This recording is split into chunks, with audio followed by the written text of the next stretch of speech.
Now we're going live. We're going live, and I'm wearing the Lindy Infante headset tonight because... Lindy Infante! That's right.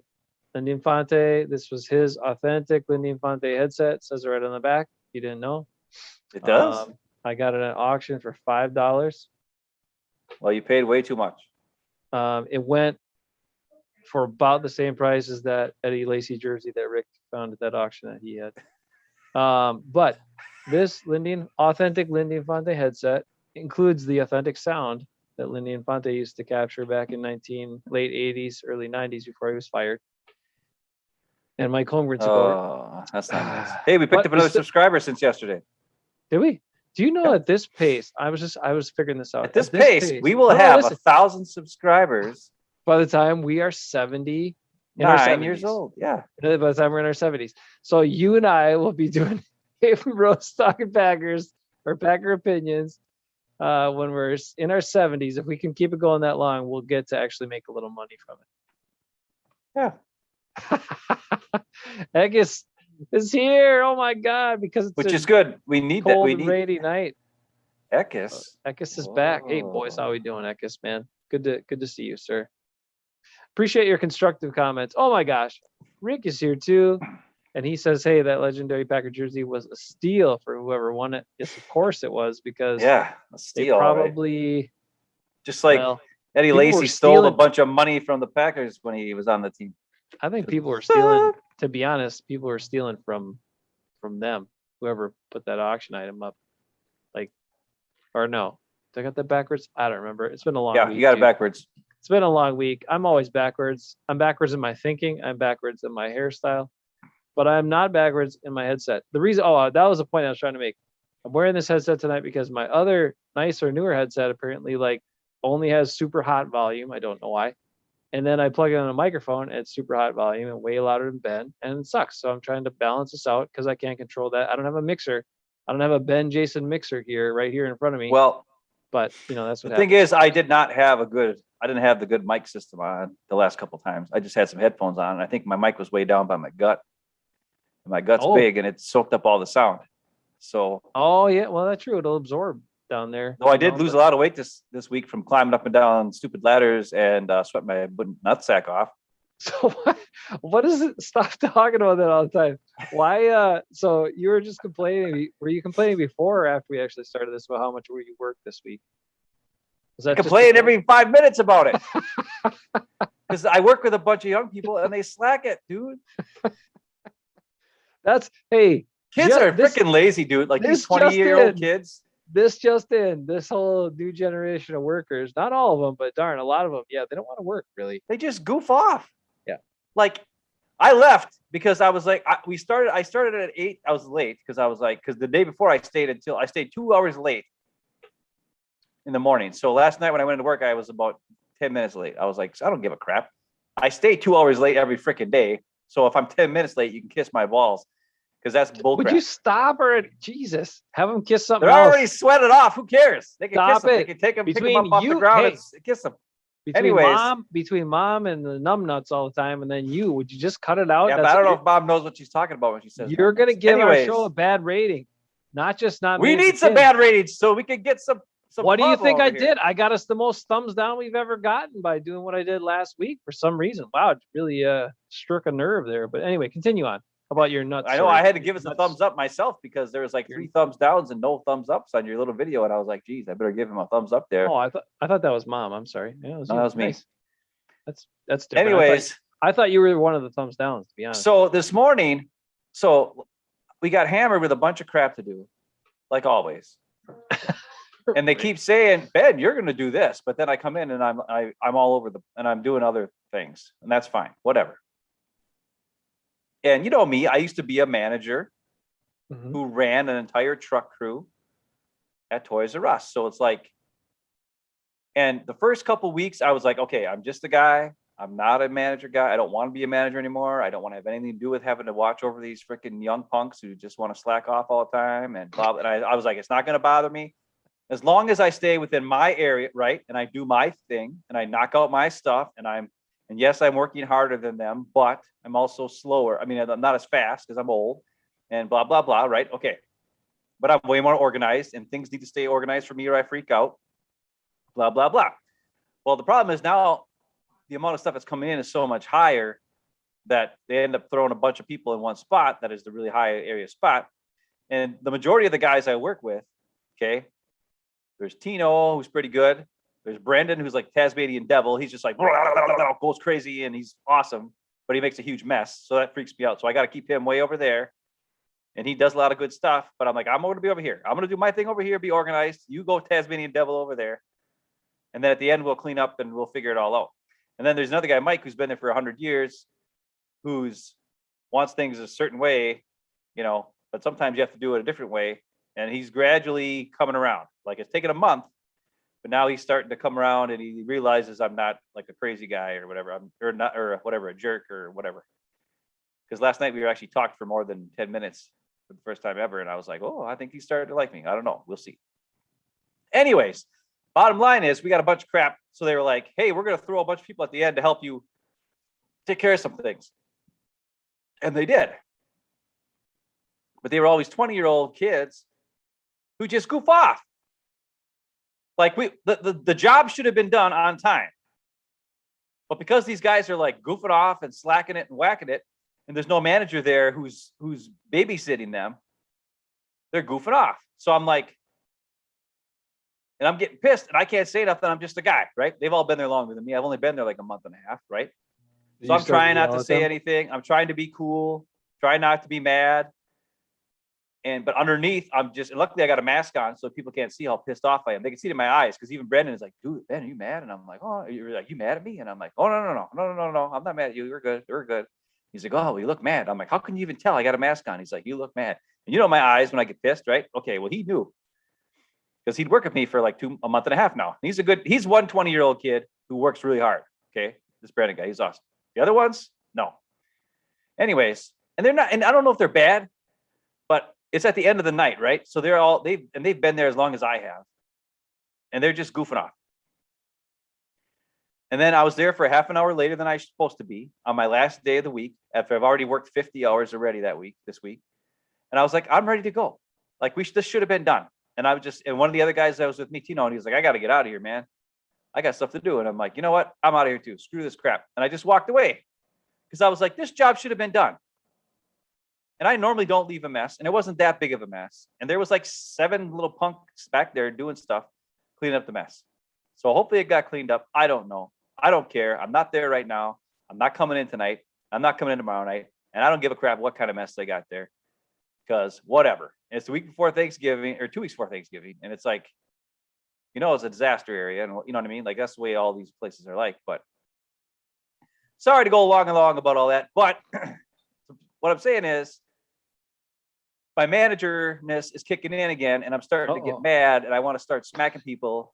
And I got to just be like, I got to cool it and just be like, okay, I'm a guy. I'm just a regular guy.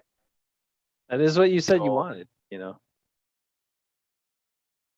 Yeah. Oh, Jonathan's here. He thinks he's trying to bring us the Packer talk here already. Wow. Hey. Sorry, right. Jonathan. Usually we kind of warm up to that part. He's talking about 160 yards rushing on the Seahawks. I mean, I think it might be more than that as long as they actually attempt to run the ball a lot. You know, that's the wild card with this team. I finally watched the first half today, like about half an hour ago or so. And between the 20s, we're kicking ace once again, running all over them. And then they get inside the 20 and dumb stuff happens. This team needs to figure this crap out. Either figure out how to run block inside the 20 or start, let's go. Because they get the ball all the way down there and then miss field goal, black field goal. And then the second half, the Chiefs put on the pressure and started blitzing like nuts, right? And then Love couldn't handle it, and the offensive line couldn't handle it, and it was a big mess. But I'm gonna point out one thing. I know I said I wasn't gonna talk about Aaron Rodgers. This isn't really about Aaron Rodgers. This is about Mason Crosby. A lot of people give Rodgers a lot of heat if he looked at people a certain way or something like that. Dirty look or yell at a guy. Crosby, if he doesn't have all his crap exactly the way he wants it, you see the way he looks at guys and the stuff. I mean, he's not on the field. He's not going like, oh, that's me. he's like looking at the holder, pissed at him, pissed at the snapper, whatever. And I get it. Like, okay, you're supposed to have the laces out and all that sort of stuff. But you know what? They're supposed to do that. You're supposed to kick the ball. Kick the ball, dude. I don't give a crap. I don't know. I'm just kind of annoyed by that. And I like Mason, but I think Mason is a little bit like if it isn't all exactly perfect for Mason, then all of a sudden Mason is like maybe the fingers pointing away. And I don't like that. I don't like that. Come on, Mason, you're better than that. I hope you are. I don't know. He's not. Well, okay, maybe not. Sorry, Balaz. That's Balaz's favorite guy too. And I love Balaz. I left a message for him on your thing the other. He was talking just about leave Aaron that alone. Rodgers. We just people. No. Well, he said Aaron Rodgers. He was comparing Aaron Rodgers to the average quarterback, and he put a big bunch of stuff. And I actually agree with pretty much everything he said, but he forgot one. He forgot the Diva Baby quotation mark. Oh, I said Diva Baby. Aaron Rodgers is 1 million. See, he had of 100, from 1 to 100 rating, and he gave Rodgers rating, and then he gave the average quarterback a rating. Yeah, that's right. I remember. Yeah. And I told him he forgot the Diva Baby rating, and I gave Diva Baby instead of up to 100. It's supposed to go to 100, but I gave Rodgers a 1 million rating, and I gave every other quarterbacks a 20. Whoa! Even with Russell Wilson in there and some other guy, like wouldn't they bring that average up? Well, yeah, no, because that's 20%. It's the percentage of quarterbacks in the NFL that are Diva Babies. You know who's not? You know who's not a Diva Baby at all? Who I kind of like the person. I don't know how good of a quarterback he is. But I kind of like Joe Burrow a lot. Like that kid's got his head on. He's got his head on straight. He's no Justin Herbert, but he's okay. I mean, I'm not saying he's a great quarterback yet, but he's got his head on straight. I like him. I think he's got a good. I think he's doing stuff the right way. So he knows what to say on the microphone. That's that too. But also, he's spoken out in situations where it wasn't easy or popular necessarily for him to take the stance he did, but he stood up for what he believes in, and I like it. I like it. Anyway, you know who I also like is Johnny Taylor in fantasy football because he's pretty awesome. By the way, just side note, Johnny Taylor. I wish I'd drafted you in both my leagues because you're so darn good. Former Badger. What if the Packers attempted running as often as the Colts run? It would be good, right? Well, wouldn't it be good? Why don't they run the ball? What? Why don't they run the ball? Do I have sharing? Do I have sharing? You do. Okay. And obviously this is clearly going to come back to something. Let's watch something. And I hate to be negative. Oh boy. I got to get to Eggis's comment before you start that. Eggis says, hang on. Oh, I missed it. He says what I've been saying. He just said the same thing I said. He loves Mason, but next year, this has got to be the last year for Mason. Wow. Yeah, because he can't kick it in the end zone. Our special team sucks. If we had a kicker, we could just kick it in the damn end zone. True. Put Bajorquez. He can kick it that far. Put his butt as the kickoff guy. Why does Mason Crosby the kickoff guy? He's old. He can't tackle, so he can't help if for some reason the guy gets passed downfield. Where Bajorquez has got young and some athleticism. And if Mason's got to open it up, if he's got to open it up and run, he's going to pull something. You know that. It's dumb. Like, why is he even the kickoff guy? Because of seniority? It's dumb. You brought up a good point the other day saying, why can't we train the backup quarterback to be the holder? Because if Bojo is really awesome at punting, we don't want to let him go just because he's not great at holding. Yes. Just have someone else hold. Yes. Who gives a crap if he can't hold? Then don't have him hold. Yeah, I agree. Make Blake Bortles do it. Mm-hmm.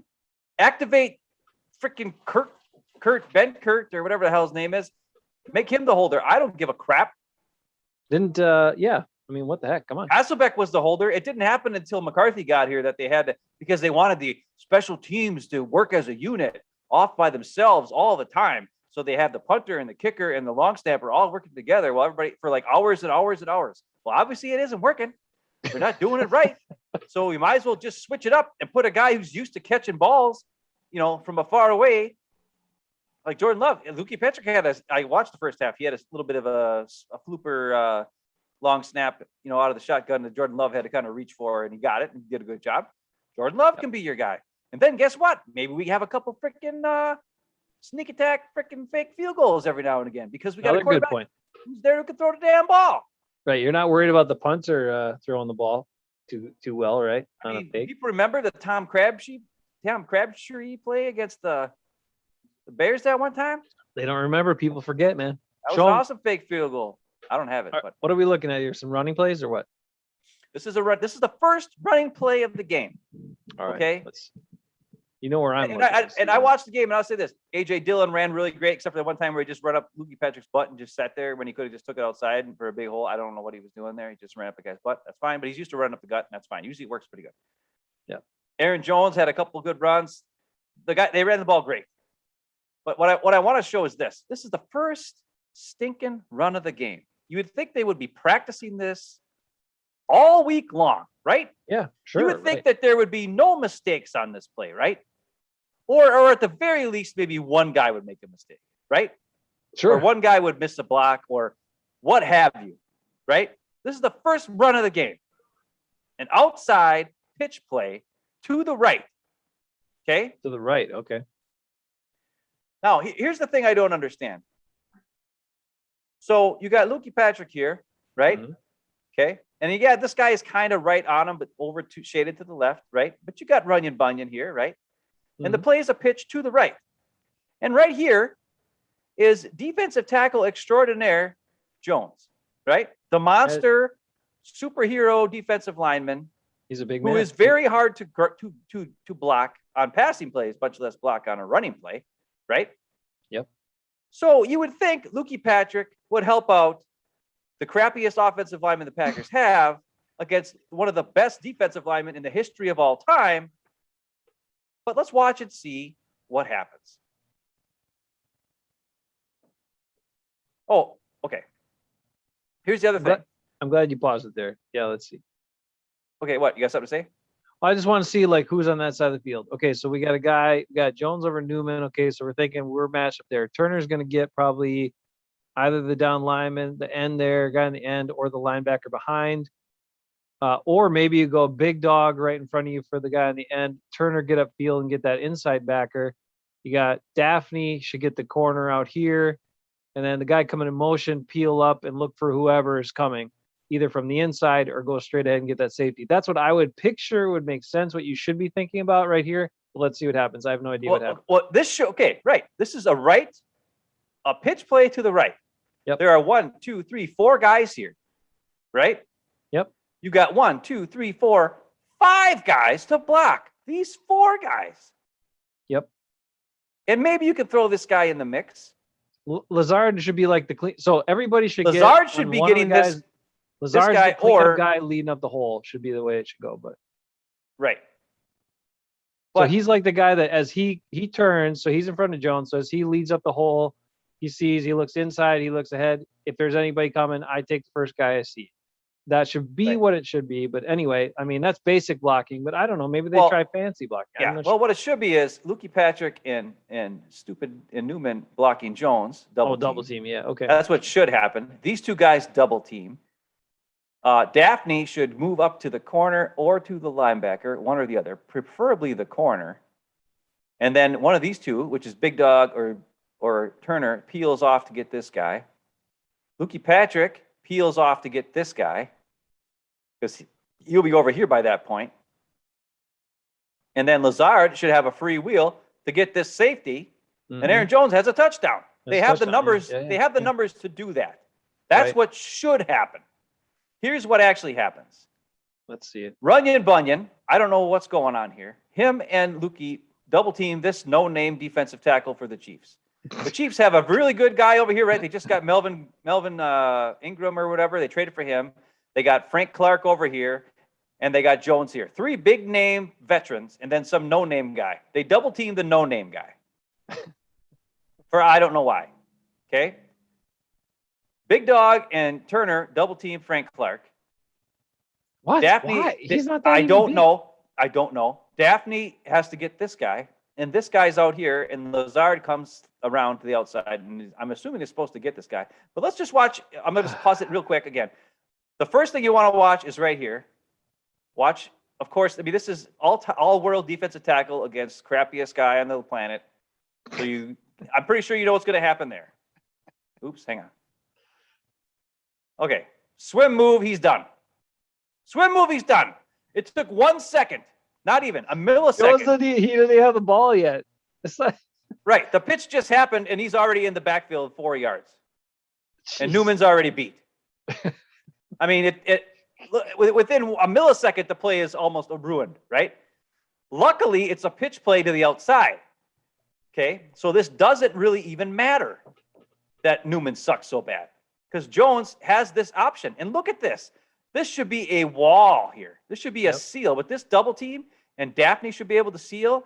And if for some reason Daphne can't, Lazard should be able to notice that and seal. And then Jones can just take on this corner and at least get 7-8 yards, right? Or 5 yards or something. Okay. Yeah. Should be a productive play.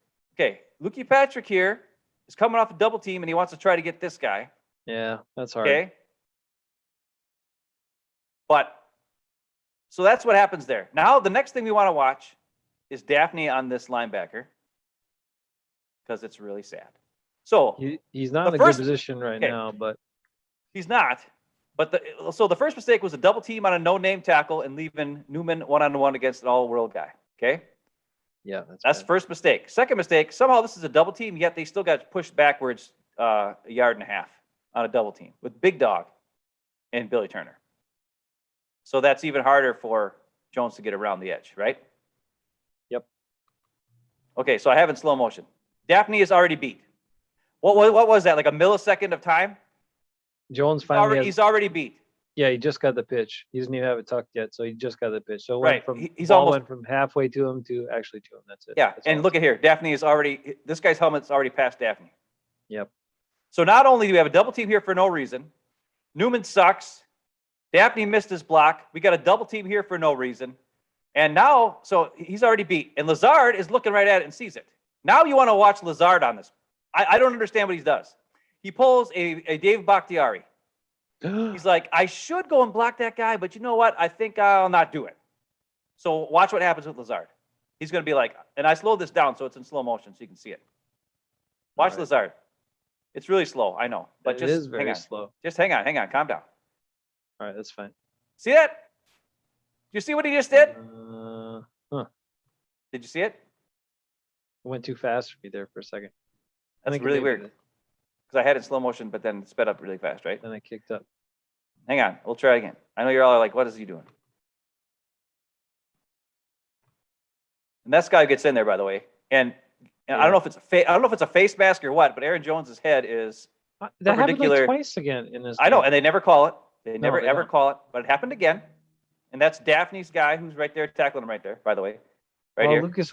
Lucas went and found the block, but he missed it. And that's the other thing that happened. He missed that. So Lukey double teamed the wrong guy and missed his block.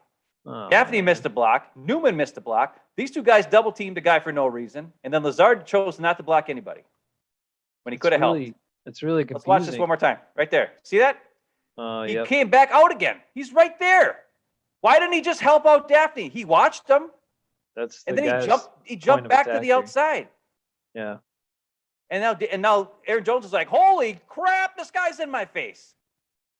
But of course, it's Aaron Jones. So he breaks the face mask, spins off. And then the guy who makes the tackle is the guy that double teamed, that Lukey and Runyon double teamed in the first place, is the guy who makes the tackle. You tell me, how is Aaron Jones supposed to do anything? When you double team the wrong guy, you totally whiff on your D tackle, you whiff on the linebacker, Lazard comes across, totally doesn't block anybody, and the guy who you double teamed in the first place is the guy who makes a tackle, even though Aaron Jones made a guy miss on a freaking face mask that wasn't called on the first running play of the game. How the freaking hell are they supposed to run the ball? Now they did the rest of the game somehow. I don't know how. But I just showed you crap. Those guys sucked. Because there was like 7 mistakes on that play. Yeah, I'll tell you what. No, first off, I'll tell you what. The answer to your question first, and then I got to bring up an observation. Hey, thanks, Butter. He will break it down.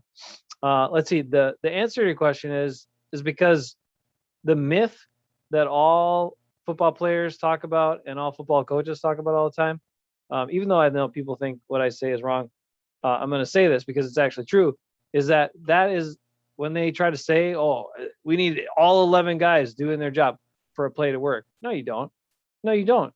Very few, like it's almost never that all 11 guys actually do their job successfully on a play. That almost never happens. Okay. If it does happen though, it's a touchdown. Probably. Yeah. But like usually if you can get at least 3 of the offensive linemen to do a pretty good job, it can be a pretty good successful play on most plays. So, but the thing is also the confusing thing to me is you just showed me that. I've seen plenty of other things, and I see what Billy Turner still is like, and I told you what Royce Newman's like, and then other guys had a bad game, Lukey had a bad game, all this sort of stuff.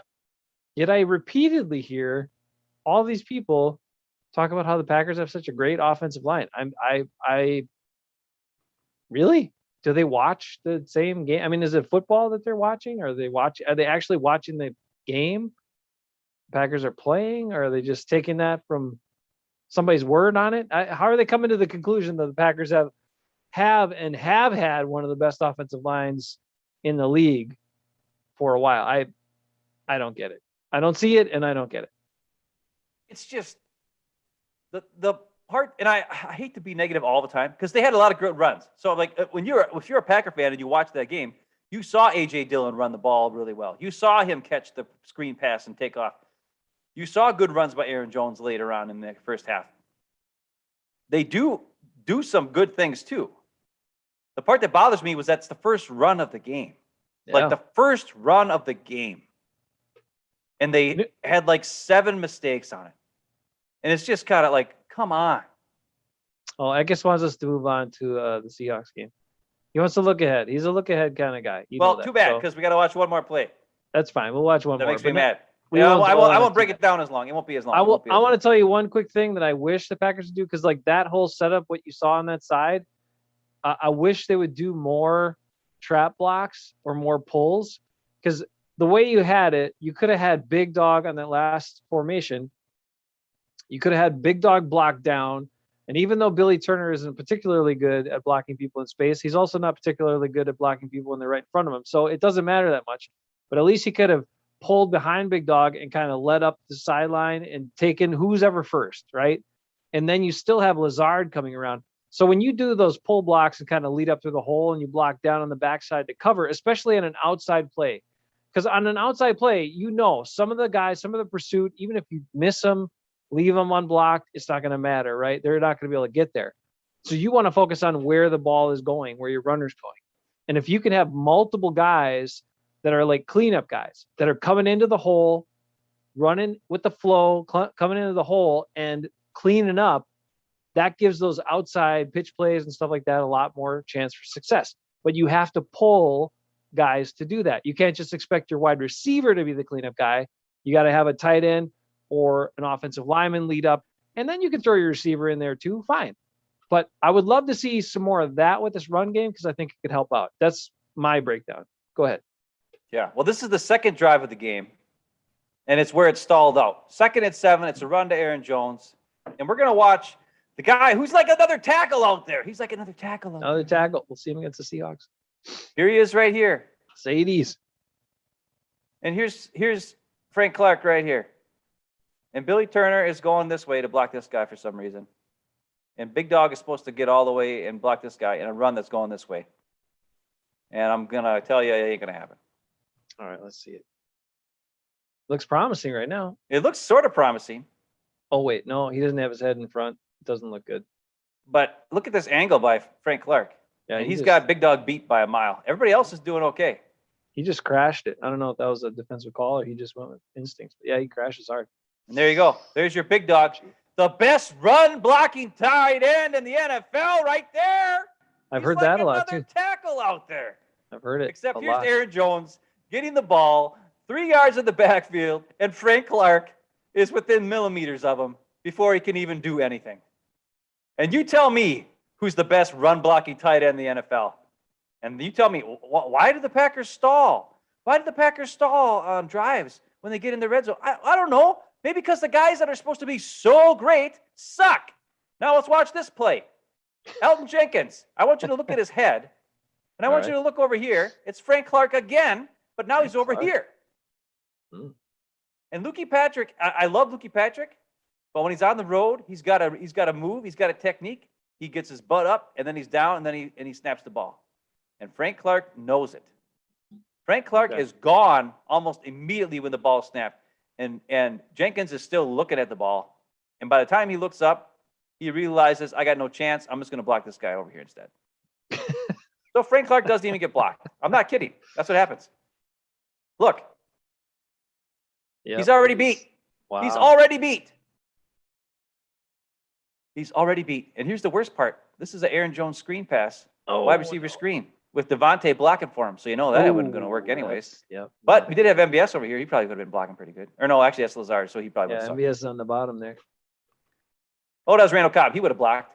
Yep. Randy, so because Frank Clark gets in here so fast, Love wants to throw it, but then Frank Clark's jumping. He's like, oh, crap. I got to put some arc on it. Right?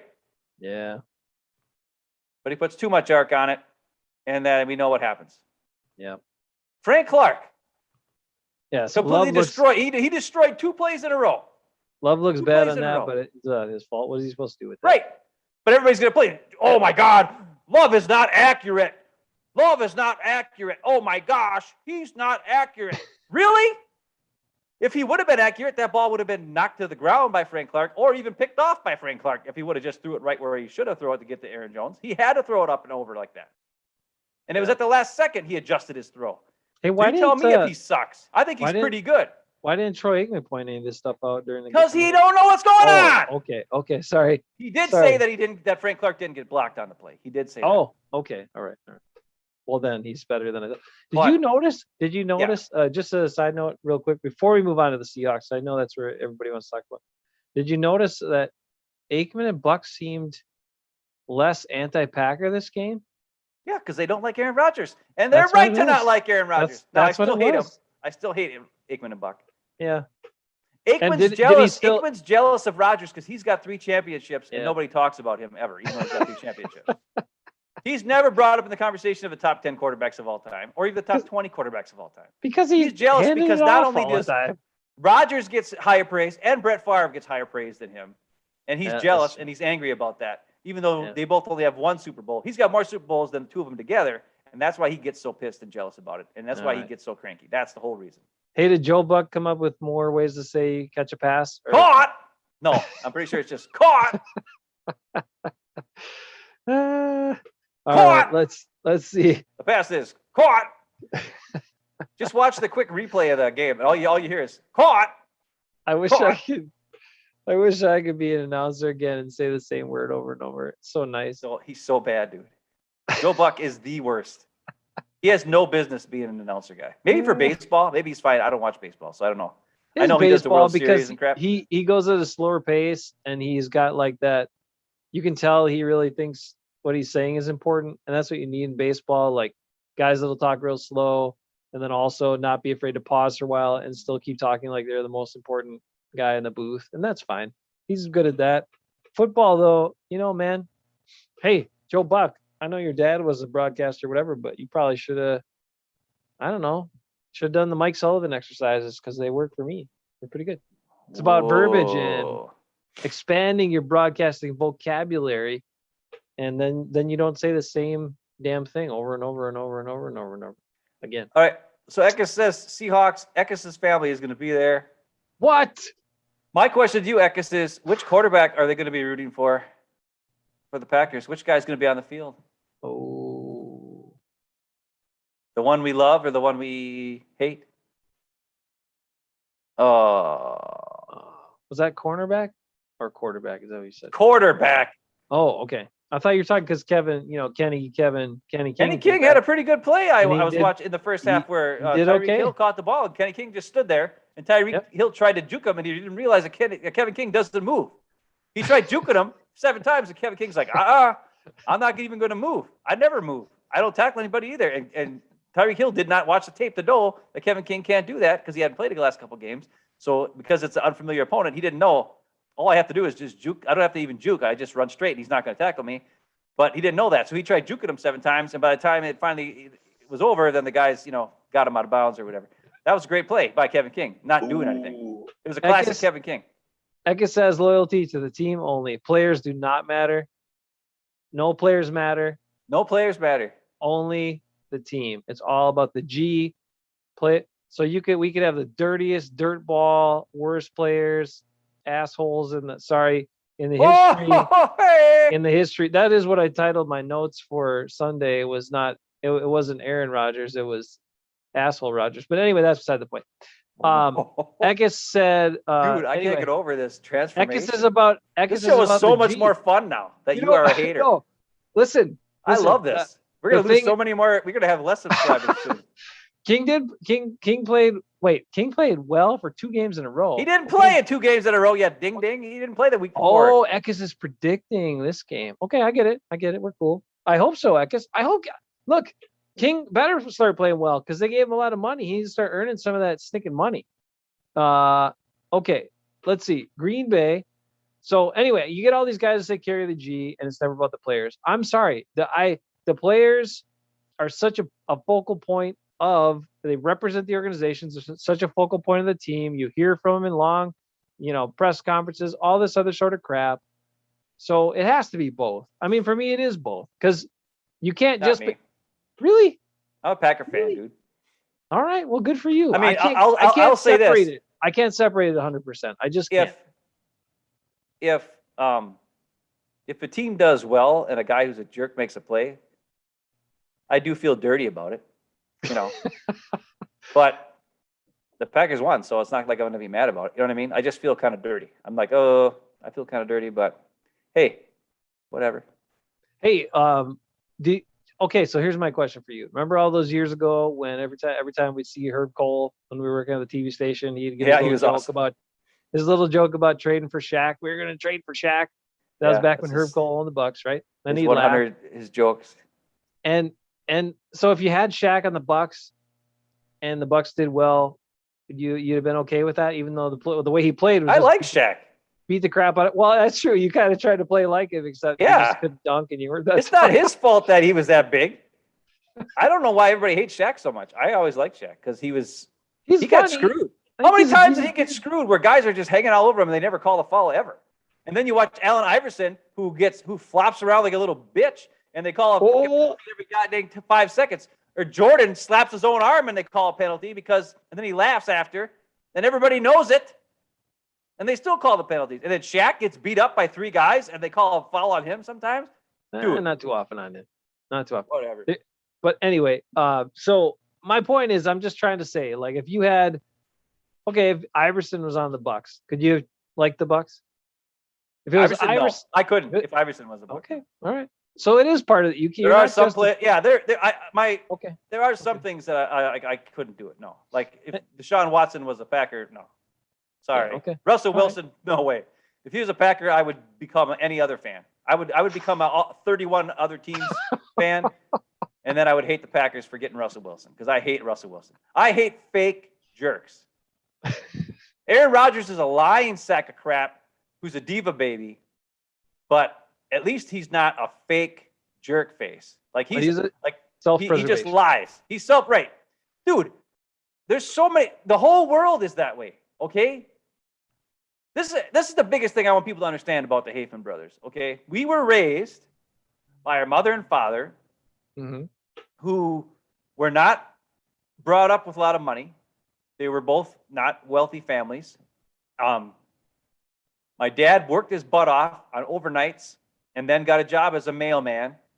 And during the 80s and 90s, the government jobs paid more money than a lot of other places. And in a small town like Algoma, we were actually a well-off family compared to most other families, to be honest, because we had a guy who was a government, worker kind of thing. So we built a brand new house. Now, my parents paid for it for a lot of years, all that kind of stuff. But we had a nice house and we had things and, that other people didn't have and whatever. But my dad and my mom worked for it to get those things. And they would always tell us, hey, you always, like mom would always, I don't know how many times mom would tell us, you got to be nice to everybody no matter what. You got to do this. They're very religious, all this kind of stuff. We were raised that way. We were raised, if you treat people well, they will treat you well. They were raised like, if you work hard, good things will happen. If you, that's what they told us for years and years and years. Okay. And I didn't tell my kids that. I told them the world sucks. Everything is a bunch of crap. Do what you can to survive. Blah, blah, blah. But we didn't know that stuff. You and I don't know this stuff. We had to go on a hard, that's why I'm working overnights right now, because I didn't realize. I thought I could I'll just be a nice guy and work my butt off and I'll be fine. Nope. You got to kiss people's butts. You got to freaking you have your nose has to turn brown. You got to do all the dumb crap that I'm not in the need to do. I don't want to do that. I've never done it. I've always fought the authority. I've always never listened to anybody. I always do whatever. And I believe that, hey, we can be good and they'll be good. Good stuff will happen to us. That's not the truth. And I wrote a song about it. It's called Pucker Up. It's a freaking awesome song. You should listen to it. It's all about not freaking kissing people's asses and freaking doing what you know is right and whatever. It's a great song. But what I'm saying is this. Jason, he still lives in this fantasy world like, I'm a good guy and I'll just be a good guy and then good things will happen and blah, blah, blah. No! People suck. There's a very few amount of people who are good people. Jason Eckes is one. Rick is one. Probably a lot of these other guys on it. Butter's a great guy. Zero F's. I don't know if he's a good guy or not. He seems pretty good, but I don't really know him personally, but I'll give him the benefit of the doubt. Even Bernard, who seems to hate us now, doesn't want to come on our shows anymore because he thinks we're jerks. That's fine. I still like Bernard. But there's a lot of people out there who suck, and their only goal is self-preservation. They will do whatever they have to do to survive, okay? And I've watched this in the retail industry for years. You have, like, I've gone through so many managers at all these places, and they just keep going. They just do barely enough to get by, to make the big bucks, to get ahead, kiss people's butts, even though they are idiots. That's the way the world works. So if that's, and 90% of people are like that, I think. Maybe I'm wrong. I don't know. Maybe there's some good people out there. I don't know. But that's the way it is. They all survive. They got to do whatever they can to survive. There are very few people who were raised proper, like Aaron Jones. His parents raised him to be respectful, be a good guy, blah, blah, blah. He came back for less money. He came back because of like loyalty to Green Bay, who gave him a shot, to the fans of Green Bay, all that kind of stuff. He's an awesome guy. Then you got Devontae Adams. He knows the truth. Take what you can. Get what you can. Butter, I just said you're a good guy. What do you mean you thought we were friends? We are friends. You're a good guy. I just said you're an awesome guy. Anyways. So that's what I'm saying. For every Aaron Jones, there's probably 7 Devontae Adams in the world. Oh. They're not bad guys, but they understand I got to survive. It's about me. You know what I'm saying? Okay. Jace, you need to realize that. You got to stop thinking everybody's good. They're not always good. I've learned. Not always good. I've been thrown in my face, in the last couple of years, pretty harshly. But, I can't help it. I think of other people first, with a bunch of stuff I do, and that's the way I roll. But, some people get mad. Some people get mad at me because I don't take enough credit for stuff I do that's good, but I don't care. It doesn't need to be about me. I don't like stuff being about me. The other thing I like to do is I think I'm pretty damn fair. So whatever. But so I just try to give you what I think.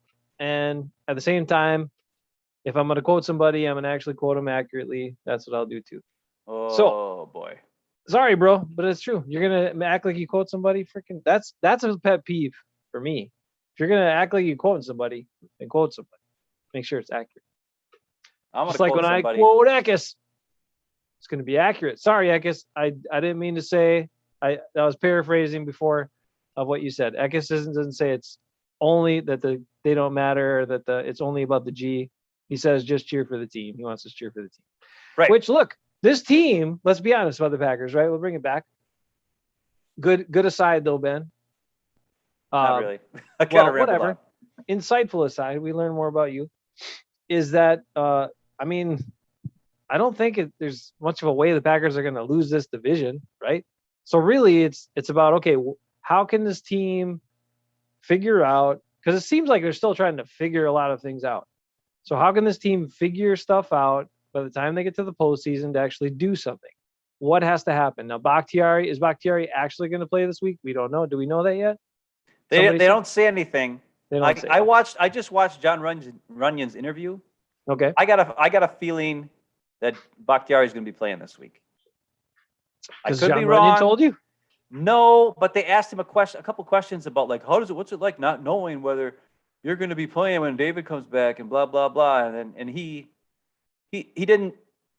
He's like, yeah, it's difficult and whatever, but he was like, David's back, he's our leader, and this and that and blah, and it doesn't matter where I play out, because they asked him about what if they move you to right guard, if they move Jenkins a left guard and all this other. And he's like, either what I got out of it is Runyon's playing on Sunday, no matter what happens, is what I got out of that interview today.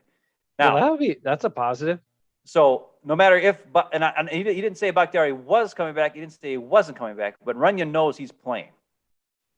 And he repeatedly said a couple times that he can play wherever on the offensive line, including tackle, by the way, which means maybe he should be playing right tackle, but who am I to say?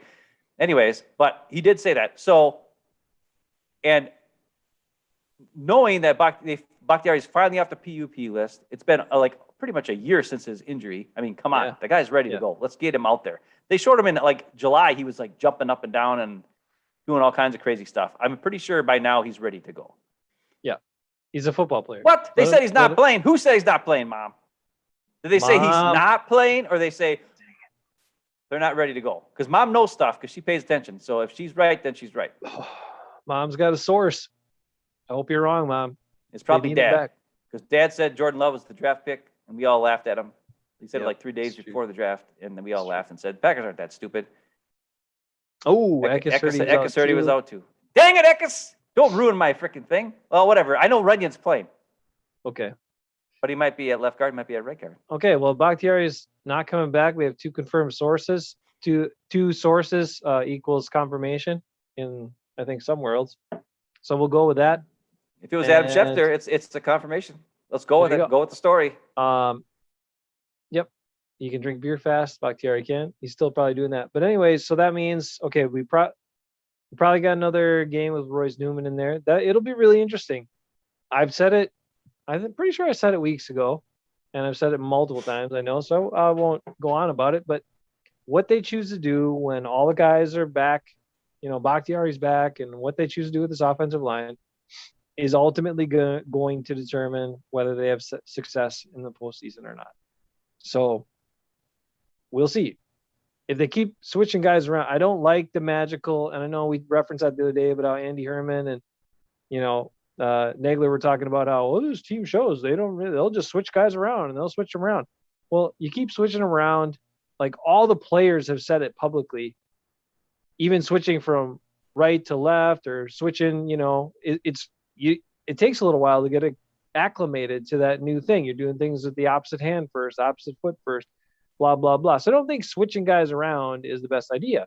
Well, Runyon said it would take him maybe a couple days of practice to be weird, but he'd be fine. Yeah. If he so had to hopefully switch. they just figure it out, and they're like, once Bakhtiari gets back, the dominoes fall into place, and they're like, this is what we're doing. And then the only reason you're replacing somebody is injury. So hopefully that's what's up. So Mom is still watching Channel 2 news. Here's the thing I want to know about Channel 2. Who's my favorite? Because she used to watch it because she liked George Graffis. Is George Graffis still the weather guy? He can't be, right? He's got to be like 1,000,000 years old by now. Is he still the weather guy, Mom? I know Bill Jartz went from the sports guy to the main anchor guy, which is weird. I don't get that because it doesn't work for me. But because he was even weird as a sports guy. But is Channel 2 the channel that's got that one jerky guy as a sports guy? Oh, the guy from Chris Raw? Yeah, he's Fox. That's not 2, right? That's like 11 or something, right? I don't remember anymore. It's been a while since I watched Northeastern Wisconsin around. TV channels because I haven't lived there in about 25 years. Yeah. But anyways. All right. Fair enough. I know Mom always liked George Graffis. All right. Here's a question for you. Do you think Chris Barnes will continue to play like he played last week? Well, I watched the tape, and Chris Barnes had a couple good plays. Yes, I don't quite know why everybody thinks he had such a the greatest game of all time. Because he made tackles where he stopped guys with the tackle and turned. I know. I saw it. That was a great direction. play. That was a great play on the goal line. When was the last time we saw a Packer linebacker do that? Never. We've never seen that. Never. So I understand. No. I've seen Nardo do it. I see Bishop. Okay, Nardo. Fine. Bernardo. That's about it. No, I don't even think Bishop ever did that. Bishop was a hard hitter. Bishop made plays. Bishop was AJ Hawk never did that. No. So yes, that was surprisingly something you've never seen a Packer player do. So I understand why everybody gets so excited. But he also overran a screen pass. Yeah. Earlier in the game and got blocked out of it completely, and the guy got 8 yards on the play, where he should have just sat there. He read the screen, and just overshot it. And then the guard just took him right out of the play. And he was just not even, he was like 10 yards off the play because he overshot it, you know. But then luckily the very next play was 3rd and 2. And that was when Oren Burks made his huge tackle, did the same exact thing and stopped him on the 3rd down play. Without getting his head out in front, with his head on the wrong side, Oren Burks made an arm tackle on that guy. That was impressive.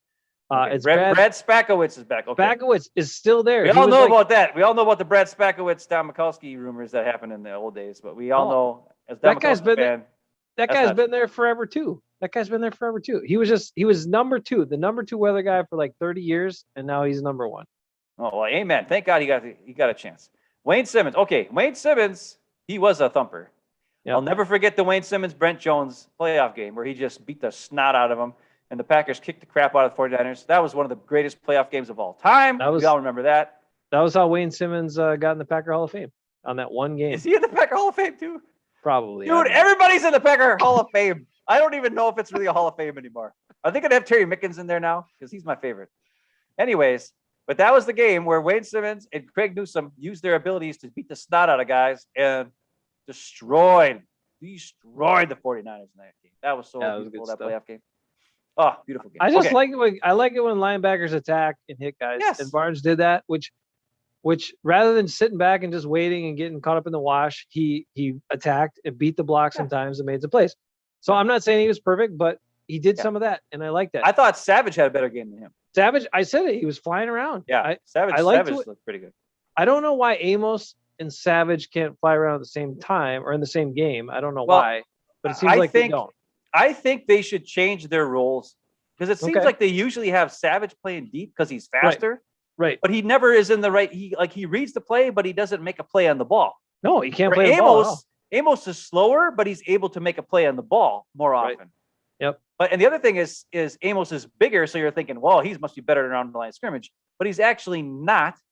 He actually doesn't make plays around the line of scrimmage. Where Savage is quicker around the line of scrimmage and beats the block to the spot. So if he does get blocked, it's bad. He gets blocked. But a lot of times he can beat the guy to the spot and make a play. Where Amos cannot beat the guy to the spot, and then he gets blocked. And then if he does get there to make a play, he misses the tackle, or it's already a first down and it's too late. So they should really change, like the way, I don't know if they did this the whole game or what, but having Savage down by line of scrimmage, much better. And Amos back. I mean, he had that pick. I know it was a free play and all that, but it was still an awesome pick that kind of came right to him. But he was, he was in the right spot at the right time. That's kind of Amos's MO. He makes picks when he's in the right place at the right time. That's what he did with the Bears. Because they had that Jackson guy run over the place, do crazy stuff, and Amos was the safety net who was smart, could read the field, read the quarterback's eyes, and make a play. They need to start figuring out that's how they need to play. If they're going to be playing like a single safety deep or playing cover 3, Savage needs to be the guy who's down around the line of scrimmage, and Amos needs to be the guy back. You're right. It seems like you would have them the other way, but based on the way the players perform, it should be in those roles. Yeah, because Amos is just a lot better awareness, like you said, makes plays on the ball. Savage seems to miss plays on the ball or be whatever. I don't know what he's looking at. But when you just let him fly around, he seems to make an impact. So let's let him fly around. What about this game with Russell Wilson, right? Coming back. I know we kind of wish he wasn't going to be back, but he is. So is Devondre Campbell fast enough to shadow him, or is it got to be somebody else? He might be. I honestly think they should do what they did with Kyler Murray. I mean, they did a great job of just like they didn't over pursue to the outside and they didn't give up anything. Russell Wilson he's more dangerous up the middle. He doesn't usually sneak around the back.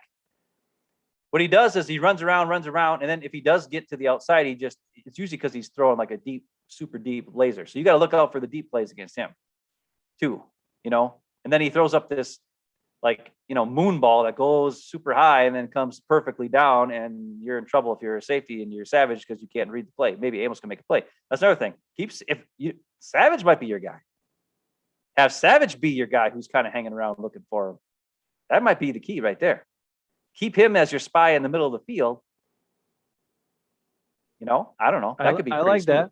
And then make sure Amos is your safety net just in case it doesn't work, and then you need somebody to go back and break up a pass. Keep him.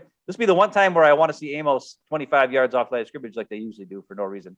This might be a good reason to do it because, well, really, Wilson, how many times you watch him throw that moon ball to Metcalf or whoever, and it's like, or Tyler Lockett, and you're like, what happened there? Like, why is nobody on him? Happens all the time. Sorry. I fear, the one thing I fear is they'll make Barnes the spy, which will be the worst, like really dumb. What about Metcalf? You brought him up. Do you think Rasul Douglas can hang with who's ever, like if it's Metcalf or if it's Lockett or whatever? I mean, we feeling like he can do pretty good against him. I think he probably can. He's shown that he can handle most guys. I think Douglas should be the guy on Metcalf because Metcalf's not a shifty guy. So Douglas should be able to stick with him. And he's way better tackler than any other guy on the Packers. So for some reason, if he does catch the ball, I don't think he'll be going very far. Where if you put like Kevin King or what's his face? Oh my God, I forgot his name. Stokes, if he comes back from injury or what, I don't know if he's back or what. He's not going to tackle Metcalf. Metcalf's a monster. Stokes will just get ran right over. So you have to have Douglas be your guy. And then you worry. And then what I would do is maybe shade your coverage a little bit to Lockett if he's out there. The other guy is Dwayne Escridge, who's a guy I wanted the Packers to draft. He's really good. I don't know if the Seahawks use him enough, but he's a good receiver who they drafted this year in like third round or something like that. A good punt return guy. That was the guy I wanted the Packers to take instead of Rodgers, but I don't know if I think he was gone by the time the Packers could pick in third round there. But Dwayne Escridge is a really good player that he might have a big game too. Look out for him. But I think Chandon Sullivan can maybe handle him. But we'll see. Do we know if the Seahawks offensive line is still suspect? It is still bad. Okay, so we should expect our defensive line to do pretty well this game again because Dean Lowry just eats some Wheaties, and Gary keep doing what he's been doing. And I don't know, was Preston Smith playing all last game or was he out? Yeah, he played. Oh, he didn't do a lot. Kind of disappointing. Yeah, he made a play. He tackled the guy on third down one time. I know they had the injury. When Kenny Clark celebrated after. Kenny Clark? Any update on Kenny Clark? Who cares? With his, I forgot they had him to the amount of money that wasn't on the field at the end of that game. Him, Rodgers, Zadarius Smith. I mean, good God, half the dang salary cap wasn't playing in that game. I don't know how anybody can be upset that they lost. Yeah, and considering they missed 2 field goals and had a guy hit freaking Taylor's big toe or whatever that gave up another 3 points. That's 9 points they gave away, and they lost by 6 or whatever. So it's like, yeah, I mean, come on, they should have won that game. Yeah, even with all those guys out. They should have, but I still hold. Even though they're more of a balanced running team, I feel like they can be a good running team. I still hold that they don't want to be playing February game in Lambeau Field. I don't know. That's what I think. Or super late January game at Lambeau Field. I think the road game really meant they'll shoot those 2 plays I just showed you, or 2 plays where Lukey Patrick has a tell on his snaps that Frank Clark knew what it was because he got off the ball so fast. Where Lukey Patrick, he looks back and then he kind of gets up and then his butt comes down and then he snaps the ball. Like you know what I mean? Like whatever that timing is, Frank Clark knew what that was. And he just totally destroyed that drive. So Lukey Patrick's got to, but at home now. Come back at some point, he'll be in there. No, that's not the point. The point is change it up. You know what I mean? Like maybe wait a little bit longer, Lukey, before you snap it next time. Like get your butt down and then like normally you do that quick butt down and then snap. Get your butt down, wait a little bit, and then do it. But make sure everybody knows before the play, like in the huddle, be like, hey, everybody, Lukey, we're going to do this. Lukey, do your slow butt this time, not the fast butt. And that might mess up the defense a little bit, right? But when you're at home, it shouldn't matter because they should be able to hear enough, right? Because they can. Yeah. That was because they're at the Chiefs on the road. It was super loud, and they had to do the silent count and all that kind of crap. So, it was a bad combination of a lot of different things that led to the Chiefs getting really good pressure because a lot of young quarterback, a center who normally doesn't play center on the road in the loudest freaking place in the world, and the Chiefs blitzed everybody. So it's pretty scary. I'm sure Sten will get him figured out. Jack Heffel got to play a little bit. Didn't do a whole lot, but if Clark isn't back, I'm sure he'll be active for this game too. So maybe he can start to crank it up a little bit. I mean, he's a young guy. And look, if you want to play and see if you can have a good, confidence game, the Seahawks offensive line is a good game to be in there. So I want to see. Well, is Kiki No. going to be back? Because he was out too. Right. Yeah, The they're last thin. game. They're thin up front again. I don't know how that always happens every single year. I don't know, but it seems like it does. Because they keep keeping the same guys every year who do get hurt all the time. It's not that difficult to figure out. They keep bringing back the same guys. And those same guys, Kenny Clark, Kiki, Dean Lowry, they get hurt every year. And they're out 2 or 3 games apiece every year. And then you wonder why, the Packers defensive line is so crazy. Oh, they're not so, well, it's the same guys. Let's draft some new guys. I mean, at least they got Slayton this year, but it's like they could have had Neville Gallimore, who, obviously hasn't done anything, but whatever. I guess he's got a hot take. He wants to know about special teams. They suck, Eckes. He says, how can we fix it? It's not just the return. Although, come on, Amari Rodgers does not look comfortable catching punts. He just doesn't. They keep putting it back there, but I'm like, that dude looks so scared to catch a punt all the time and so unsure of himself. And that's why even when he's fair catching it, he looks uncomfortable. And I'm like, you got to just put Randall Cobb back there. And just freaking Randall Cobb should be returning punts. The thing is, he was a kick returner in college, but not a punt returner in college. And that's very interesting because you would think it's the same, but it's not. The ball comes at you at a totally different way, and it's a lot scarier because you don't know where anybody is a lot that's coming at you because things change so fast. The other way, there's always a bunch of guys blocking in front of you, and you're pretty good to go. And by the time the ball gets there, there's not any coverage there. But on a punt, you don't know. You don't know where the ball is going to go. You don't know how many guys are going to get there. The Packers had many guys. I mentioned a bunch of them. Between Dwayne Escridge, Jalen Durden, that guy was awesome. He went to the Buccaneers in the 5th round or something. He was a little guy, but he was super quick and crazy. And the Buccaneers didn't even need a receiver. But they were like, well, we're going to need him eventually, so we're going to draft this quick guy who's super fast. Smart move by them. Packers take a guy who's slower than Randall Cobb, who's worried about catching punts and can't get on the field. Awesome pick in 3rd round. Whatever. Eckes is bringing up a fair catch every time. He does, but he pretty much tries to. But I mean, Amari Rodgers calls for fair catches when he has opportunities to catch and return a little bit of space. But he's so concerned about catching, he calls for fair catches really early sometimes when he doesn't need to.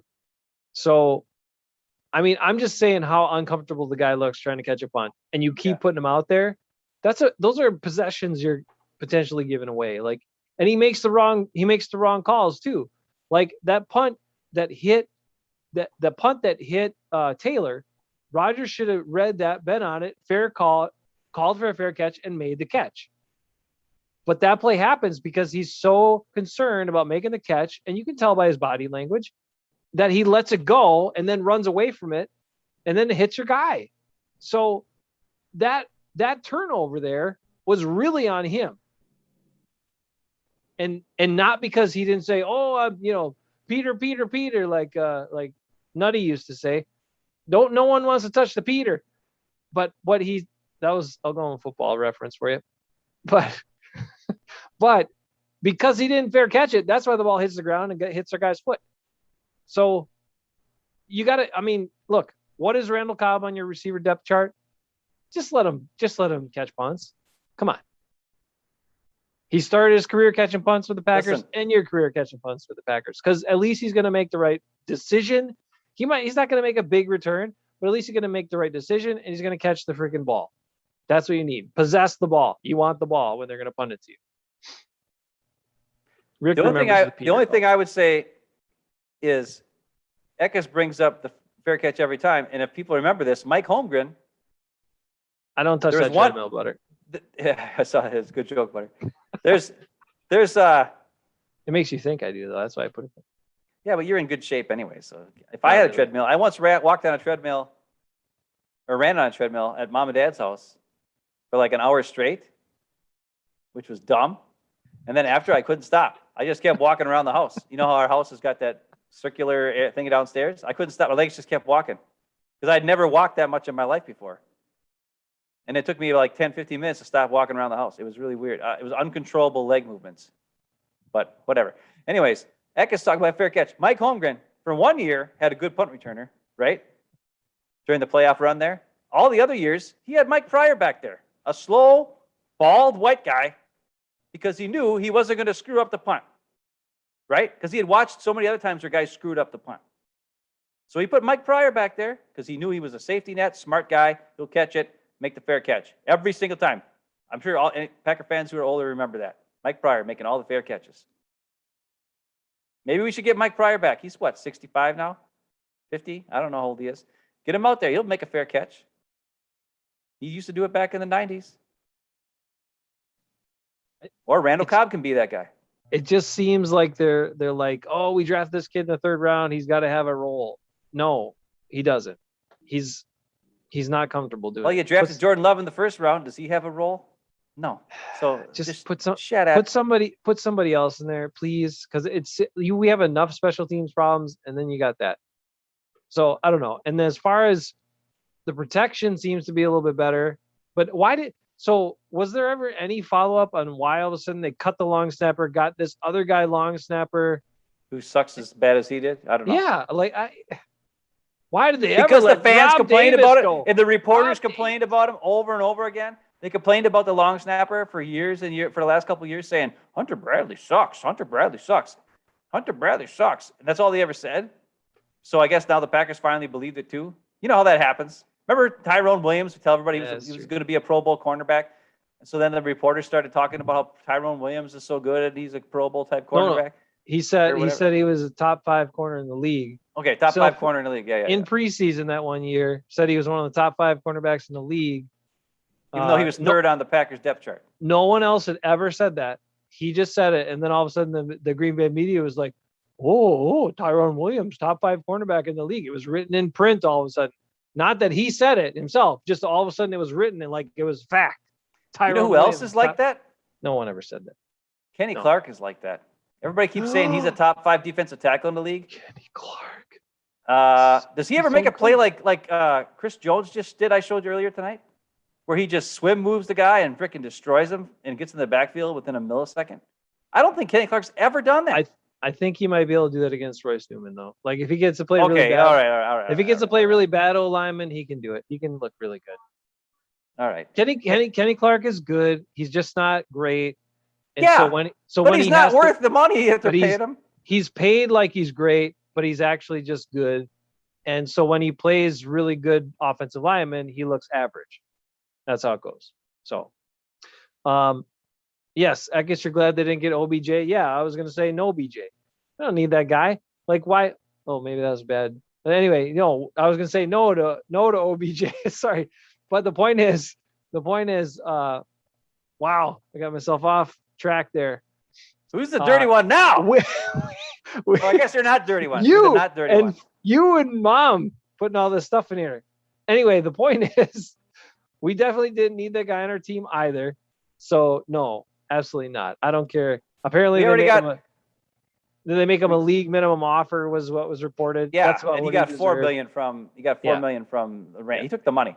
He said that the Packers didn't show that they really wanted him or something. It's like, no, they didn't offer you the money, dummy. The Rams offered you $4 million. The Packers offered you like $190,000 or whatever. That's the difference. How do teams like the Rams still have money to? Man, they must be better cap guys. They don't have any draft picks. They traded away all the draft picks. Oh, that's true. Yeah, that's right. So they have no first round draft pick. The first round draft, like Jordan Love makes like $5 million a year or something. How much does Royce Newman make? It's too much. He doesn't make that much. It's still too much. He doesn't make that much. But I mean, we already got one diva baby. We don't need another one. That'd be 2 diva babies on the one team. We can't handle that. We do still also have Devontae. Like, come on. But he's not Devontae's not a diva baby. Devontae wants. He's selfish. His stuff though. He wants. Yeah, he's ball. Selfish, but he's not a diva baby. Nobody wants the ball. Yeah, but he doesn't whine and piss and moan about it if he doesn't get it. Like there's been games where the Packers win and he doesn't get the ball every time, and he's not complaining. This year he looks unhappy when he doesn't get the ball enough. and he kind of says some stuff about it. But well, when you're averaging 7 yards per catch and 6 catches on 14 targets, maybe you should shut the hell up because you're not that good. it's But I don't probably care. because it's mostly because they didn't give him the contract he wanted. And on top of that, he knows that if the Packers aren't going to sign him, then somebody else, he's trying to play for a contract with somebody else. So Yeah. he needs the numbers this year to also maximize his next contract, whoever that comes from. Which is and most then likely, within 1 year, that team who gives him the big contract will wish they didn't give him that big contract. Yep. Okay. yeah, Gotcha. because you don't want to, like, why would you sign a 30-year-old receiver? No, that doesn't make sense. Who takes 27 juke moves to get off the line of scrimmage, and by the time he does get open, your quarterback sacked. Oh yeah, but nobody ever talks about that. Okay, We do. awesome. You do. What else I you know, got? but Anything else? yes. Time to wrap up almost. Hold on, I got to leave on a positive note. So Positive whenever you're ready to go, let me know because I got a What positive is a video. positive note? A G? A positive video. An A? So, we didn't really talk about the Seahawks game. We kind of did. We were just sort of talking about some Seahawks related things. What do you want to talk about? Seahawks? We know what the Seahawks are. Their defense isn't that great. All I know is Pete Carroll's crazy as hell. Let me sum it up for you. Pete Carroll's crazy as hell. Chews his gum all the time. Yeah, No one knows what he's saying. I don't think anybody listens to him, but he talks all the time. Then you also have Russell Wilson. He definitely is on a treadmill, that guy. Yeah, Russell Wilson runs around a lot. He's pretty good at passing, but his offensive line stinks. He's got some good receivers though, so the Packers got to apply pressure in a careful way, like we talked about, to contain him, kind of like they did with Kyler Murray. But also understand that he's a little bit stronger, a little bit better at like kind of making people miss without doing like fast jukes. He's just kind of, he's a shifty guy without being like super jitterbug shifty. But he can't do it all himself. So as long as you contain him a little bit, you'll be okay. We've seen that in other games against Seahawks. What else? Bobby Wagner's lost a step. He doesn't look as impactful. Adams don't say that stuff. That's the guys who make plays now. Watch. He might. Adams is, as long as Royce Newman ain't trying to block him, he should be okay. Let's see. Adams is kind of fast and kind of crazy, but not good at coverage though. But yes, and he also is a guy that once he kind of, I feel like he's kind of almost like Zadarius Smith mentality. Yep, he is. He'll make a couple of big splash plays, and then he's kind of like, yeah, I made some big splash plays. Now just take it easy for a while. That's what he looks like to me. I think you can target him to make a mistake and take advantage of his aggressiveness. Yes, I agree. That's a nice way of. That's a nice way of. You're talking some play action, then that's what you want. Yeah, he likes play to action go after MVS, the quarterback. MVS over the top. MVS, yeah, because the corners aren't that good either. Oh, okay. So sounds good. This should be a passing game, but it's also a running game.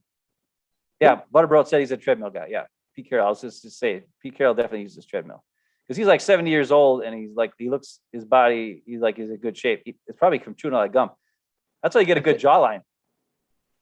I think he drinks a lot of coffee, or I'm not sure, but he's always like super hyped up and hyper kind of. Yeah.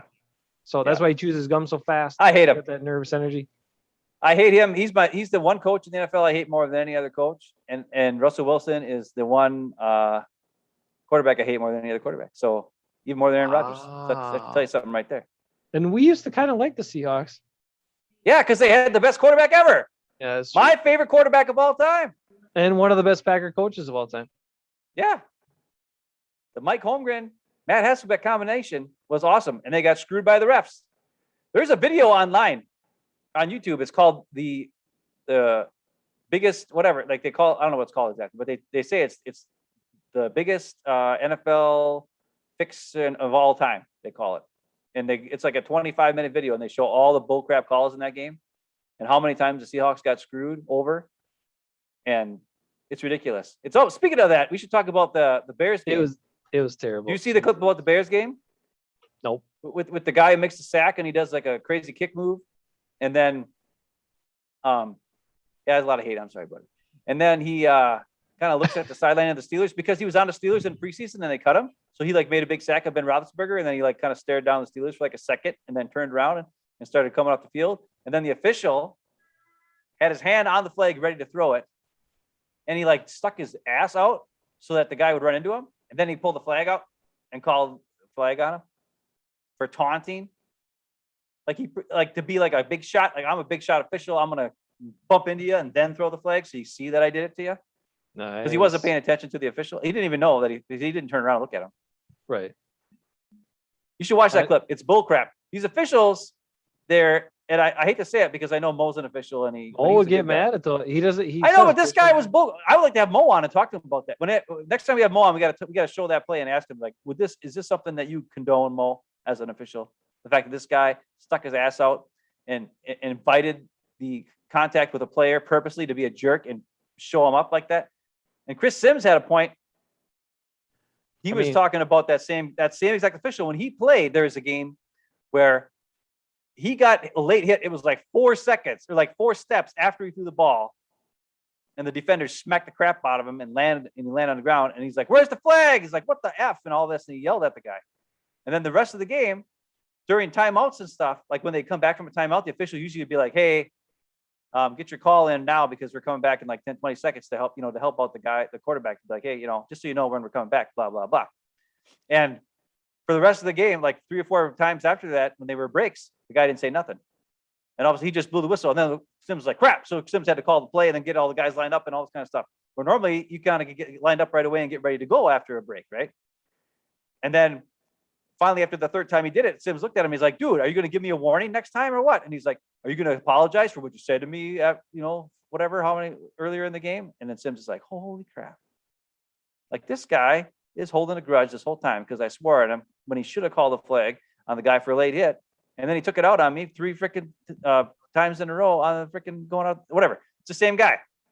This one official who thinks he's a hot shot or whatever. I don't know. Did he not know how often Chris Sims swears or what? I guess not. He didn't know that he says like it's part of his vocabulary.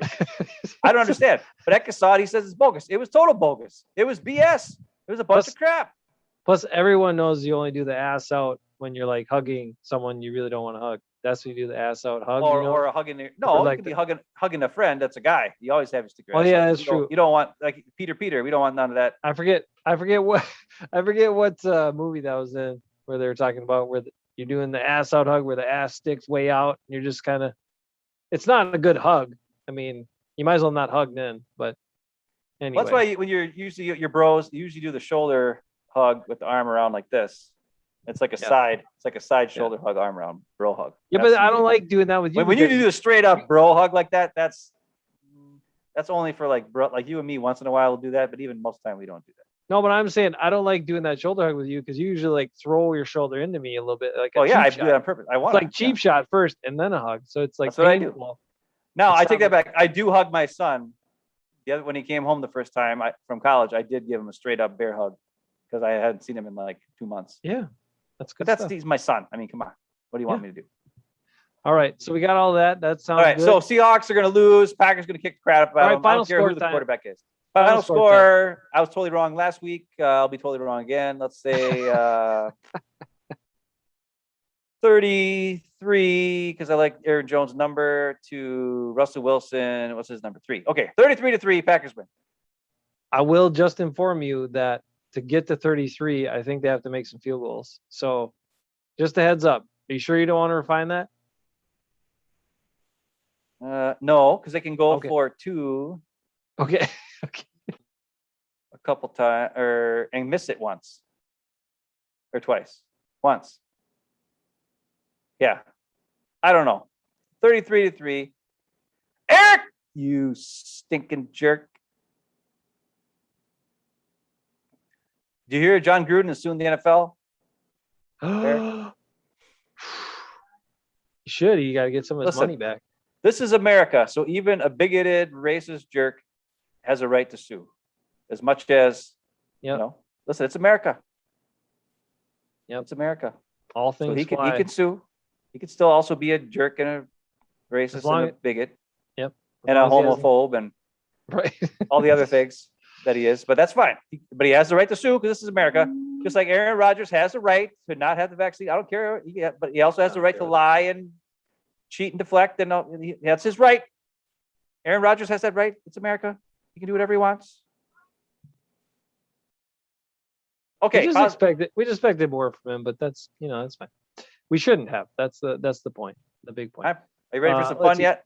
Rick picking against the Packers. Wow. That's why I said he's a jerk. Butter says 24-20 pack. I'm gonna say 33 3 pack. Oh, Eckes 31, 21 pack. I'm gonna one up you, Butter. I'm gonna say Mason Crosby makes 1 extra point, misses 3 extra points, and we end up going 25-20 Packers. So I'm gonna one up you 25-20. I'll take the $1 bid to sneak ahead of Butter there. Whoa. All right, ready for some fun? Okay. Here we go. Here we go, baby. Oh, Quinn. All right, let's take a look. Now, the Packers have a guy playing right guard, number 70, called Royce Newman. They could have drafted this guy and had him playing right guard. It looked like he was pulling on that play. That looks cool. Quinn only got in because all the guys got hurt. They had like 3 offensive linemen hurt. So Quinn Miners finally got in the game. But here he is. He's right here. He's going to pull. You're right. But just watch him. Watch 77. He's going to bull rush his dude, shove the crap out of him, and then just keep bull rushing all the way downfield and just run over dudes. And it's crazy. I'm playing it just for you because I know how much you love Quinn Miners. So here you go. All right, there he goes. He's pulling. He doesn't look very athletic. He's ready to go. His arms are all flopping around. He's just excited to be moving, right? This poor guy right here, he wishes that, he's going to wish that he didn't see Quinn Miners. Here he comes. He just shoved him like 4 yards. Okay, now, if that was any other guy, first of all, they wouldn't shove him that far. But secondly, he shoved the crap out of him. And now watch. He just keeps going. He's Quinn Miners. He's like, I'm going to keep going. Here he goes.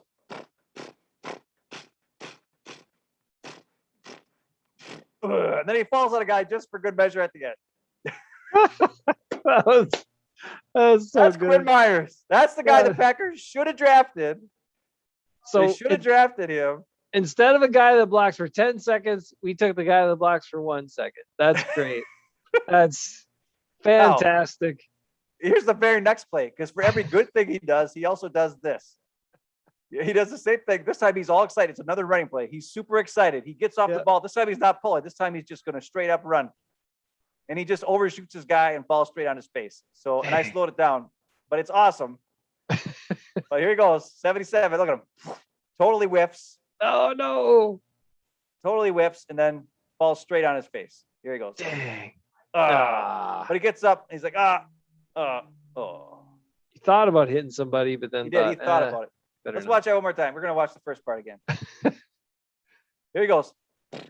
Then he goes like, nope, I'm not done. I'm going to push my own guy. I'm going to push your guy. I'm going to push another guy. I'm going to fall on that guy. Most guys would have stood around. The running back would have been blown down like 15 yards back there. But because he broke up the pile, it's just like, hey, we'll gain some more yards. That's awesome. Our Quinn Miners, the classic master of all. Oh, my God. Hartford, Wisconsin. You think about the fan base would have got behind the guy. Oh, my God. You could have sold so much stuff as the Packers. Oh, the gut. He would have had Rashawn Gary's trying to sell his Bane Gary stuff and Aaron Jones with his brother and his. But could you imagine Quinn Miners? He could have the gut brand that would sell all over Wisconsin. I mean, this guy had Packer written all over him. What the hell were they thinking? And we took Royce Newman. Granted, he looks like a Packer from the 80s with the mullet, but I mean, come on. We had him. That was the guy. Especially when you thought what you have in AJ Dillon is what he's becoming, and you already have Aaron Jones. Yeah. And you were looking at moving on from Aaron Rodgers, then draft some freaking run blocking old lineman like that dude. Come on, man. Well, and it just proves the point of the Lukey Patrick point too. It's better for a guy who will keep blocking and keep going, because maybe he misses the first block, maybe, but he'll get somebody and it might make the difference. Because a lot of times a guy that misses a block, he can come back later and make a block on something else that makes a difference. And the gut does that. Even when he screwed up, he looked awesome falling down. He's the gut. And Eckes, we had Queen. I know, we had Queen. We could have had Miners. We could have had freaking my guy, Jeremiah Wusu-Koromoa. Though Chris Barnes is playing great the last game, I guess. and I think Campbell's great, but are we gonna be able to sign him back? He's on a 1-year deal. He ain't gonna be a Packer next year. There's no way they're gonna have enough money to sign him back. Well, maybe if they part ways with Za'Darius, but they're parting ways with Za'Darius. I mean, and some other guys. Really? Will Za'Darius Smith play again for the Packers?